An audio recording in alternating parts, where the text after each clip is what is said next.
As fotografias, os artefatos e as evidências que acumulamos apontam, sem dúvida, para uma civilização perdida e desconhecida que precede todas as outras, não por algumas centenas ou milhares de anos, mas por muitos milhares de anos.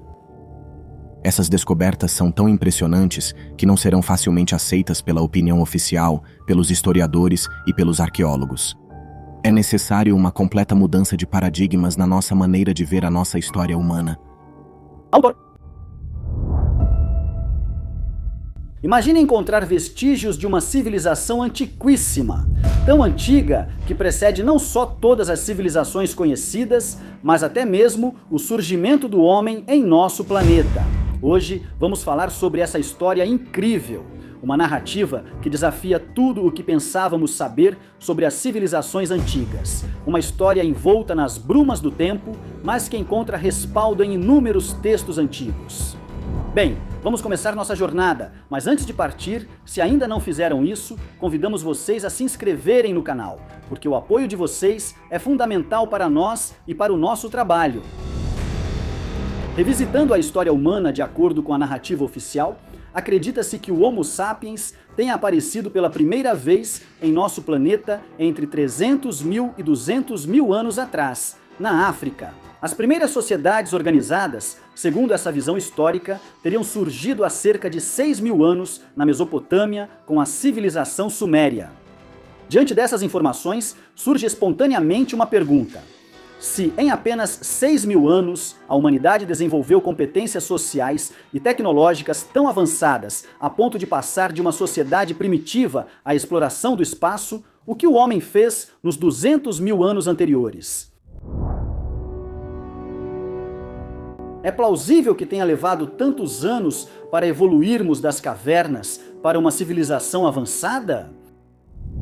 Quem acompanha nosso canal sabe que há evidências de civilizações avançadas mais antigas que as geralmente aceitas. Já falamos, por exemplo, sobre Göbekli Tepe, Gunung Padang e todas as dúvidas relacionadas à datação das pirâmides egípcias.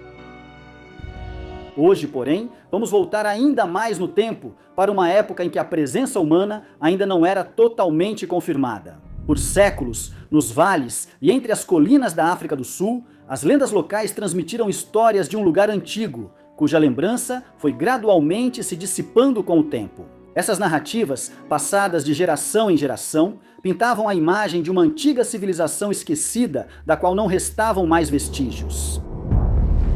Johann Hein, um experiente piloto especializado em operações de combate a incêndios, dedicou muitos anos de sua vida a sobrevoar a região de Mpumalanga, uma área localizada a cerca de 300 quilômetros de Joanesburgo, na fronteira com Moçambique. Graças à vista privilegiada do alto, Hein, durante as missões, identificou algo extraordinário: enormes e misteriosas ruínas circulares de pedra. A descoberta intrigante o levou a documentar essas estranhas estruturas por meio de uma longa série de fotografias. Os pesquisadores a quem Johann Hein mostrou as fotografias, inicialmente afirmaram que se tratava simplesmente de alguns restos de um antigo sítio chamado kraal, uma espécie de recinto historicamente utilizado pelo povo Bantu para proteger o gado. Segundo essa teoria, os recintos foram abandonados durante as migrações dos séculos XIV, XVII e seu uso foi esquecido pela história. Tudo isso mudou, porém, quando Hein, junto com o pesquisador independente Michael Tellinger, começou a examinar o sítio de forma sistemática, e o que logo os dois homens descobririam seria surpreendente. Observando o local do alto, Tellinger e Hein notaram a imensa extensão dessas estruturas, que vistas do nível do solo eram quase irreconhecíveis devido à vegetação e à areia que as cobriam. Mas do alto apareciam em toda a sua majestade. Enquanto muitas dessas estruturas pareciam gravemente erodidas pelo tempo, algumas haviam sobrevivido milagrosamente tão bem que revelavam suas imponentes dimensões. Algumas paredes originais ainda se erguiam, chegando a quase 2 metros de altura e mais de 1 metro de largura. A observação sob essa perspectiva indicava claramente que era uma obra planejada por uma sociedade avançada. Segundo os dois pesquisadores, o local também parece integrar uma vasta e antiga metrópole. A análise das fotos aéreas indica que a cidade teria ocupado uma área impressionante de 5.000 km². Mas essa área constituiria apenas uma porção de uma comunidade ainda mais extensa, que cobriria nada menos que 35.000 km². Na verdade, é mais correto falar de vários sítios do que de um só. Para que vocês possam entender bem as dimensões desses lugares, na descrição deste vídeo vocês encontram as coordenadas que podem inserir no Google para visualizar pessoalmente a região. Como vocês podem ver, dentro desse vasto assentamento é possível identificar redes específicas que parecem lembrar as modernas conexões rodoviárias. Algumas delas se estenderiam por dezenas de quilômetros e pareceriam conectar o que quase parece uma cidade aos campos ao redor. A organização e a estrutura desses assentamentos mostram semelhanças surpreendentes com as das antigas civilizações incas no Peru. Mas há outro fato interessante. De acordo com algumas análises feitas por Tillinger, dentro desses círculos seriam registradas poderosas anomalias magnéticas. As medições de energia determinaram que os círculos ainda geram enormes quantidades de energia. Nós medimos isso: ondas eletromagnéticas, ondas sonoras e sinais de calor. Nós medimos o som mais alto, 103 decibéis, vindo das paredes de alguns círculos. Um sinal de calor de mais de 80 graus e 1.800 MHz. Estes são lugares ainda muito ativos e energéticos. Além disso, dentro do círculo, os sinais de satélite se perdem.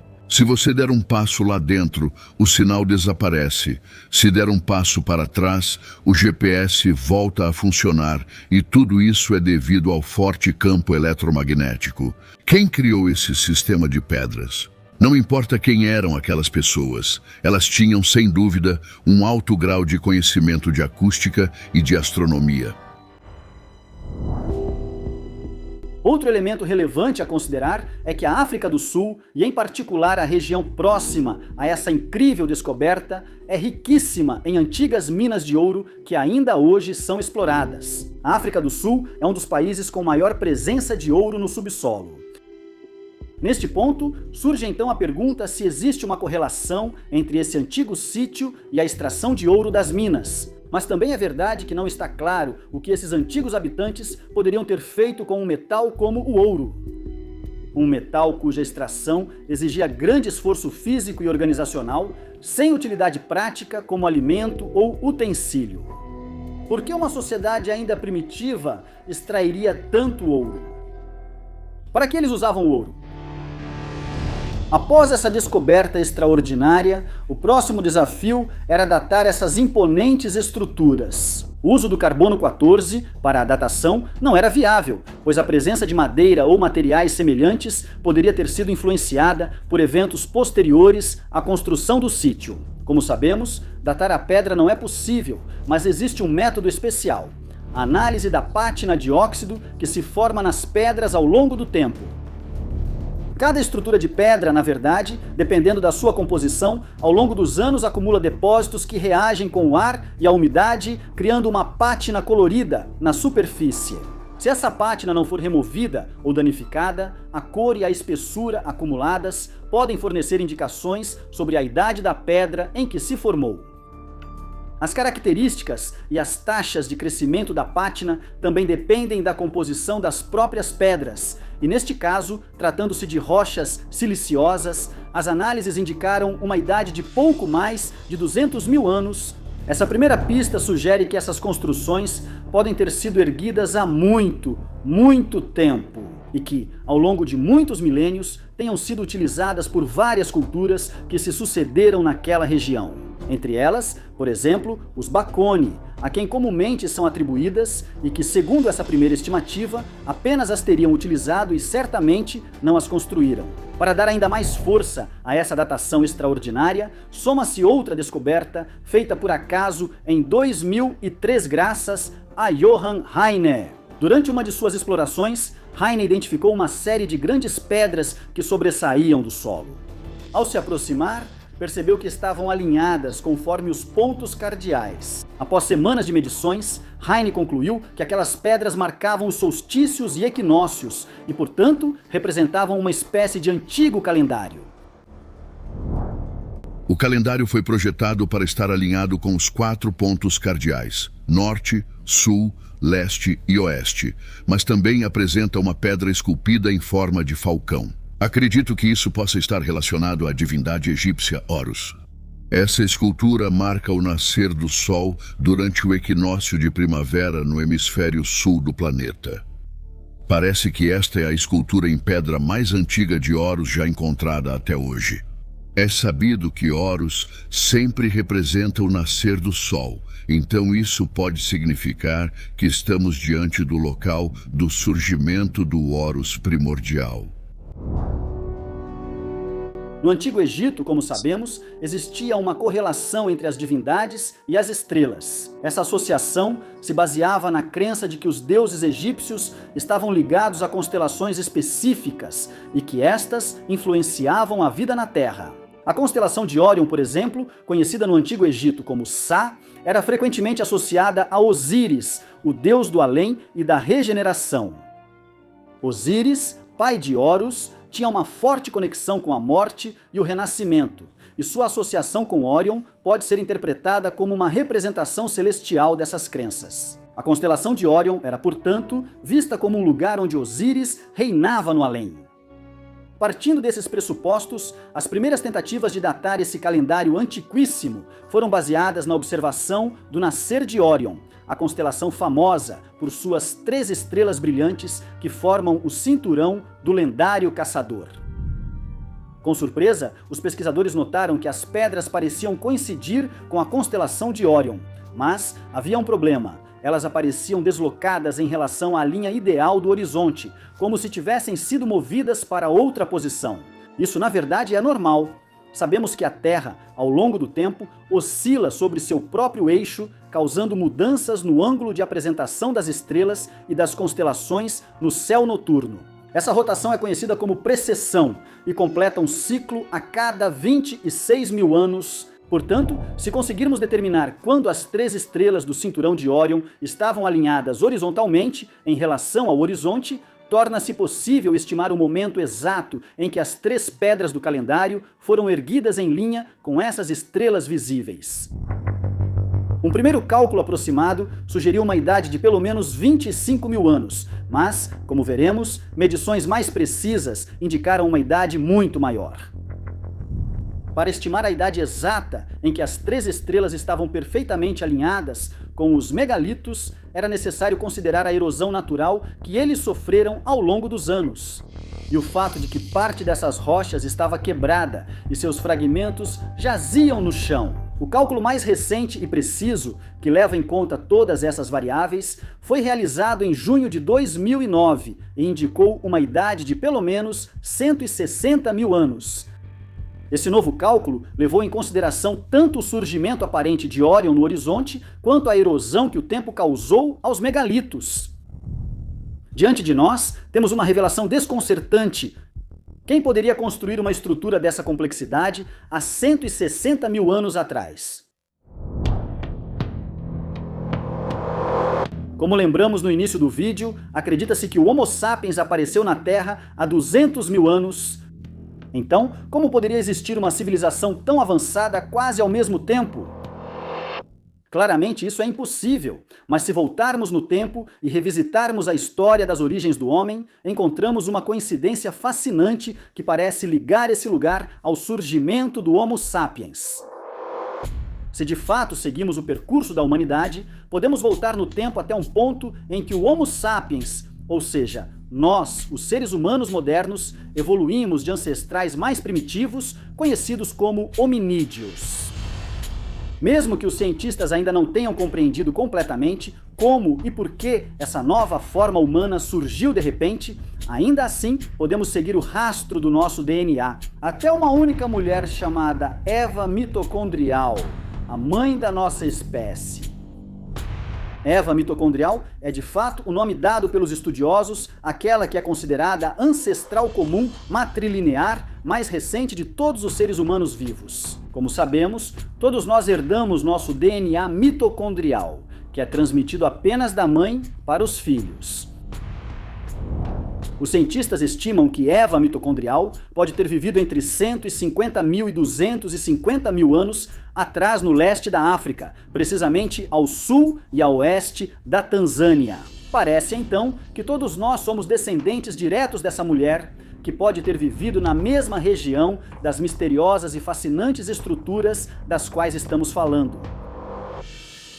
Bem, antes de prosseguirmos, vamos recapitular rapidamente a situação. Dissemos que Heine e Tellinger identificaram os restos do que parece ser um sítio arqueológico muito antigo. As técnicas de datação que eles usaram parecem situar esse sítio em uma época muito antiga, e isso não só coincide, em termos temporais, com o surgimento da nossa espécie, mas também os locais parecem ser os mesmos.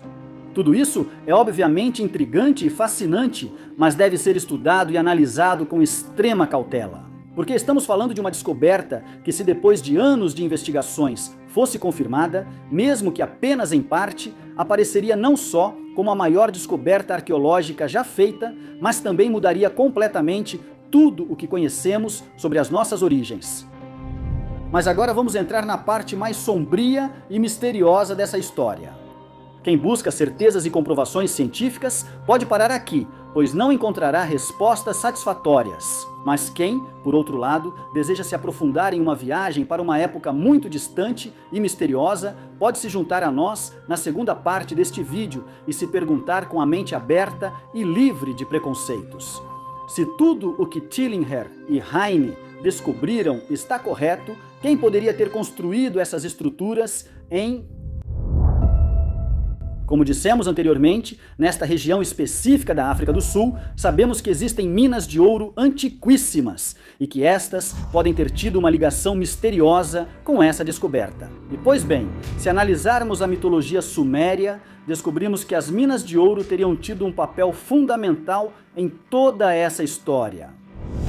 A civilização mais antiga, comumente aceita, é a Suméria, que se desenvolveu na Mesopotâmia em 3500 a.C., na região hoje conhecida como Iraque. Dos sumérios herdamos muitas histórias, mitos e lendas, e muitas delas foram retomadas e reelaboradas pelas culturas que se sucederam ao longo dos anos. No Enuma Elish, que é um dos relatos épicos sumérios mais conhecidos, conta-se sobre a origem do mundo e das divindades sumérias. Os deuses, segundo a mitologia suméria, eram seres divinos que vinham do céu ou de um lugar chamado Nibiru. Esses eram seres superiores com poderes divinos e habilidades avançadas. Segundo a mitologia suméria, em tempos remotos na Terra, havia duas categorias de divindades. Os deuses trabalhadores, que tinham a tarefa de construir infraestruturas e trabalhar nas minas de ouro, ouro que era destinado às atividades fora do nosso planeta, e a classe dirigente, que era composta pelas divindades que comandavam todos os deuses menores. Depois de milhares de anos desse trabalho, os deuses trabalhadores se rebelaram contra as divindades que estavam no comando, porque consideravam o trabalho nas minas duro demais. As divindades, incapazes de conter a revolta, resolveram criar um híbrido para trabalhar em seu lugar: o homem. Belitili, a deusa do ventre materno, está presente. Deixem que a deusa do ventre materno crie sua prole, e deixem que o homem suporte o fardo dos deuses.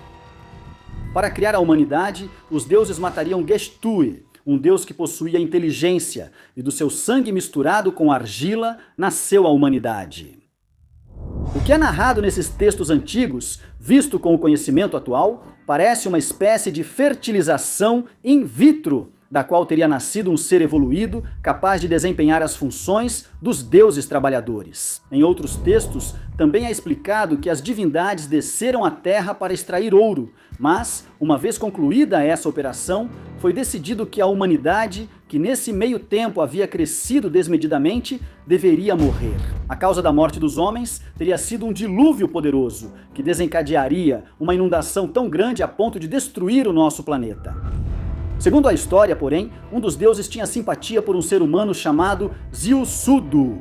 Ele o avisou que, para sobreviver, deveria construir um barco. quando o dilúvio chegou, inundou a terra e destruiu grande parte da humanidade. Mas Zilsudo conseguiu se salvar, junto com sua família e todos os animais que haviam encontrado lugar na embarcação.